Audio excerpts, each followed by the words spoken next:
When it comes to container planting in small spaces, there's a couple of things that we need to make sure we get right before we actually put the plants in the pot.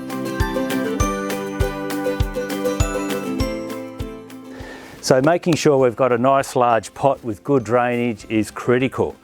I think regardless of any plant you're using inside your container, you must ensure that your drainage is working properly. If your pot does have good drainage holes in the bottom, then all you really need to do is make sure it's up off the ground. And I've just got a few pieces of brick here to give us a good 3 centimetres or thereabouts free space underneath. When you're selecting your potting mix too, make sure you're using a premium grade potting mix that's got soil retainment crystals in it and a bit of fertiliser. That will help a lot. It's only going to be an extra few bucks, but it'll be worth it. When you're choosing your varieties, make sure you're using miniature or patio type varieties that aren't going to get too large. So the tomato we've got here today is a pot tom tomato, ideal for this sort of application.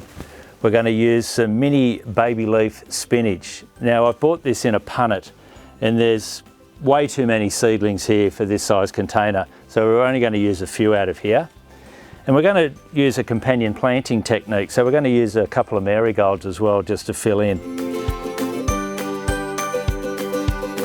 So to find the right position for your plants, find the middle of the container and the outside wall, and then just come midway. So we're going to plant the tomato at the back, like so. So just plant the tomato just a little bit proud of the level of the soil to stop any water from congregating around the base of the plant.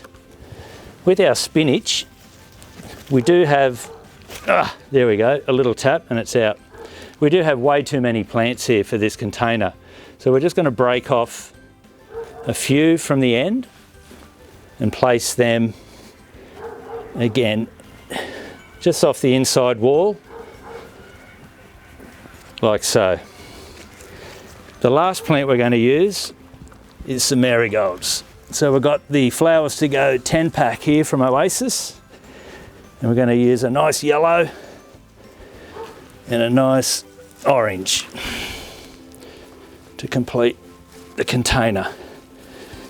Now, you've used a premium potting mix in here, so there is a bit of fertiliser in here already, but it's going to need a liquid feed at least once a week after about 2 weeks. 2 weeks is a good period to let them settle in. And before you know it, the spinach will be up around here, your pot tom will be sitting proud up here, and hopefully the marigolds will be keeping the pests at bay. So there we have it, container planting for small spaces.